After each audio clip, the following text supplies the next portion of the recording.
guys, it's Amy, coming to you this week, not actually with an update, but I'm going to be doing a recipe for crab cakes, which is a family favorite around here, outside of fish tacos. I think that's, for some reason, we love the seafood. Anyway, it's a pretty straightforward and easy recipe. It's low carb, but not no carb, although I'm sure you could make adjustments if you wanted to, but I find that the carbs act as an important binder. So see how you feel about it. Certainly adjustments and adaptations can be made.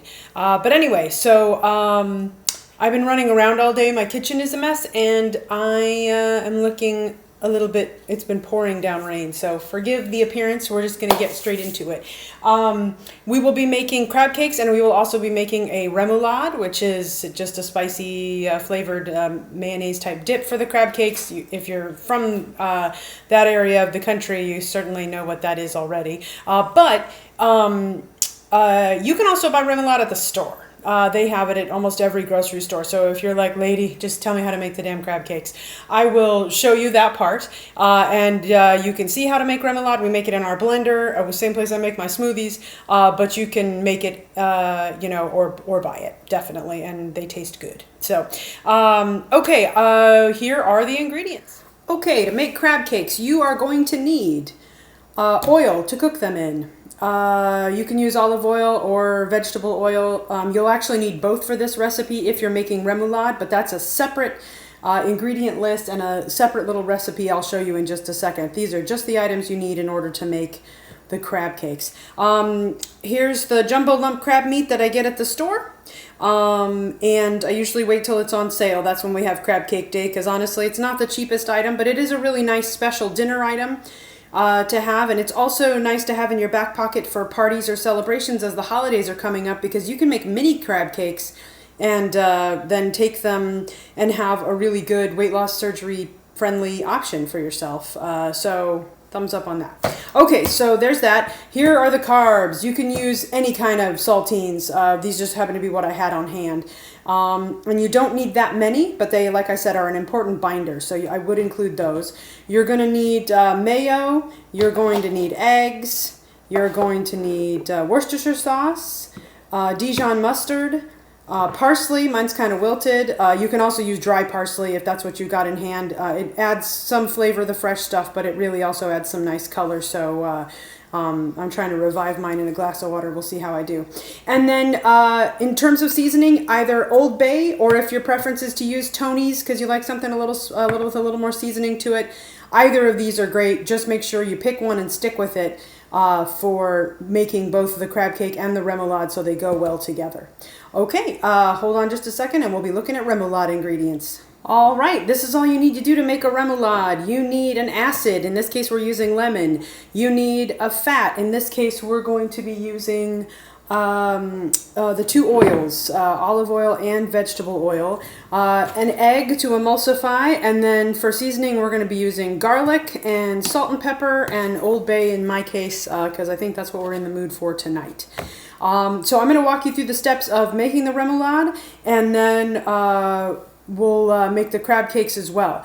We'll probably start with crab cakes because you want to go ahead and put those in the fridge to chill after you've made up the crab cakes before you actually cook them. And during the time while they are chilling and setting, just helps them bind together a little bit.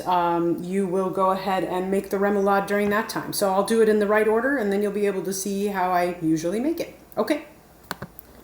Okay, the first thing I do is open up these crab meats and go ahead and pick through them and make sure that there is no shell or fragments of cartilage. So I'm going to speed you up through this so you don't have to watch this in real time. But that's all I'm doing is just going through, picking through it, and then I'll set aside this crab meat as I start to introduce the other ingredients. Here goes.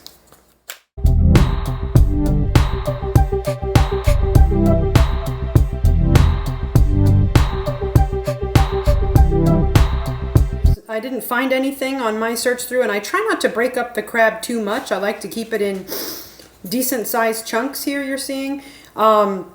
You want to keep those lumps. The key to good crab cakes I have found is to not break them up into too small of pieces. If you mince the crab meat too fine, then it just tastes like paste and you don't get really good crab flavor.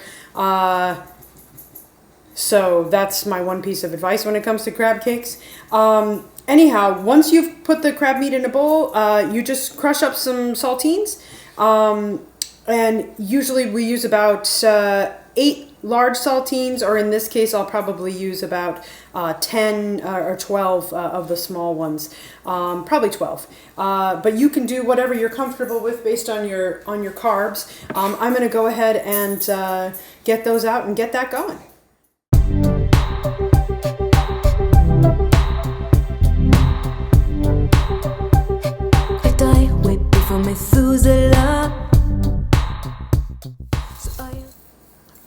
Okay, those crackers are crushed very finely, and we are done with crackers.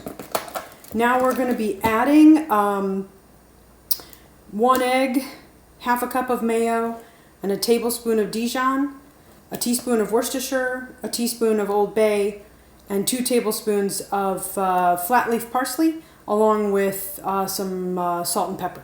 So here goes. Okay, so to continue our process, I tried to make it so you could see me. If that's better or worse, I'm not sure. We're basically just taking a few small things of saltines. It's really not much in the bottom of the bowl here. There you go. And to that I am adding 1 beaten egg. Nice and easy. And then just a few other ingredients. We have half a cup of mayo, which you can measure out, or I have a pretty good idea of half a cup, so I'm not too worried about it. There we go.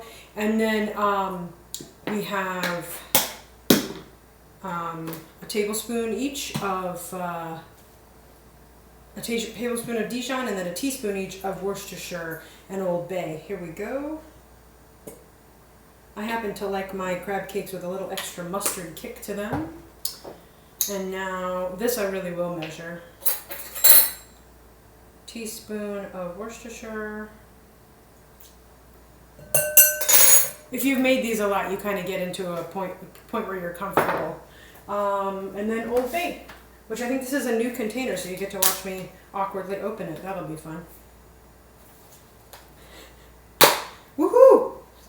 Okay, and we need a teaspoon of that also, but of course I should have measured the dry ingredient first. My bad. Hold on.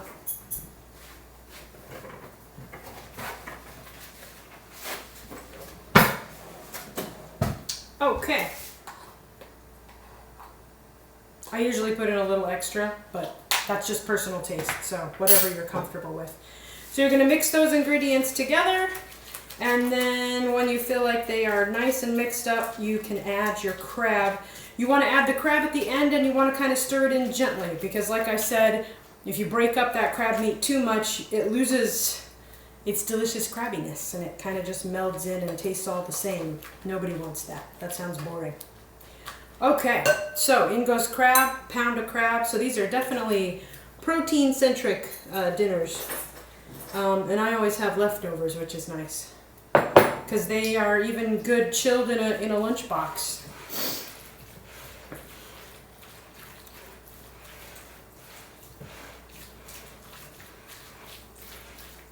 Okay.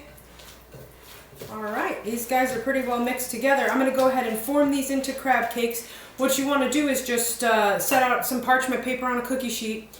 Make your crab cakes whatever size you want. Like I said, if you're doing a party or anything like that, you can make them really small and then cook them up and have little appetizer type things, or you can make them bigger. You will want to get some smaller pieces of crab if you're making the tiny pieces, the tiny crab cakes. Anyway, then I throw those in the fridge and they just set up a little bit. And then I think we should be all good to cook those up. But while they're chilling and setting up, I will go ahead and show you how to make the remoulade. Okay.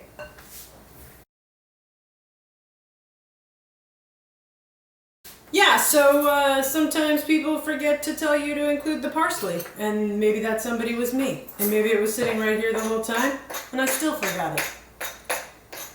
Okay, so I'm not Rachel Ray. I think you pretty much need that. Okay, stir that in, and you can give it If you trust your egg source, you can taste it. If you don't, there's a risk of salmonella. Don't taste it.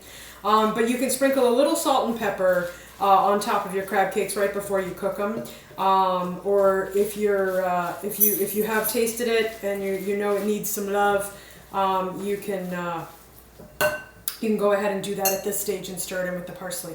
Okay, I'm getting this loaded up on a cookie sheet. If you've got parchment paper, use it. If you don't, you can use wax paper, or you can just put it straight on the cookie sheet. That's not a deal breaker. It's just easy for cleanup. I'll get these formed and loaded onto the cookie sheet, and then I'll show you how to make the remoulade. Okay, now we're going to make the aioli. It's pretty straightforward. I just have 2 egg yolks here, which I've separated out. If you need any help with that, just look on the internet. Trust me, it takes time to learn how to do that. Then I'm taking about a clove of garlic. I decided to use prepped roasted garlic, but you can use fresh, whichever way you want to do it. And you just add that to the mix. Then my lemon juice, and I've just squeezed lemon juice, so you can add as much as you like. It's a tablespoon is in the recipe, but I pretty much add it until I like the flavor. So, but we start out with about a tablespoon. I'm not going to make you listen to the noise, so I'll put on some fast forwarding and some music, but here's the key. You start this blending up together. You don't add your Old Bay and your salt and pepper until the end, and you drizzle in your olive oil and your canola oil. I think it's like, I'm pretty sure it's a 1/4 cup of olive oil and 3/4 of a cup of canola. And you basically just drizzle them in really slowly while the blender or food processor is running. Don't do it too quickly. That's the secret to this whole thing. If you do it slowly, it'll make a nice mayo. If you don't, it'll break and it'll look kind of grody. So here I go. Sleep with ammonia, and every morning we fight so red. I miss them for the tears they shed, but I'm actually good. Can't help it if we're tilted. I am actually good. Can't help it if we're weak. I am actually good. Can't help it if we're tilted. I am actually good. Okay, we are getting ready to cook these up. I'm probably not gonna show you the cooking. I'll try to record it, but I don't know exactly how that's going to go, but I'll try to show it in fast forward so you don't have to get bored. And I will tell you, if any part of your recipe ever doesn't work, because that happens to the best of us, and I'm not the best of us, you know, like my remoulade, I hadn't made the remoulade before. I'd always just bought it, and it actually didn't set up exactly like I'd hoped, and I ended up just mixing it with a little bit of mayo, and it created the same sauce. It was really good. It's ready to eat, so as soon as we do all the cooking and stuff here, it's going to turn out. But you can always rescue stuff, and I'm certainly no chef, so but I wanted to be honest about how that came out, because yeah, I mean, it wasn't bad, but I wanted something thicker for dipping and that kind of thing. So anyhow, off to the cooking. Can't help it if we're tilted.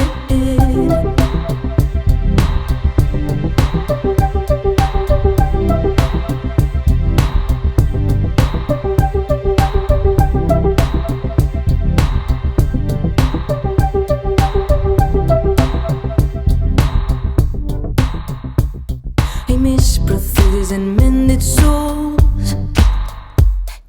Trample of a beauty while singing their thoughts.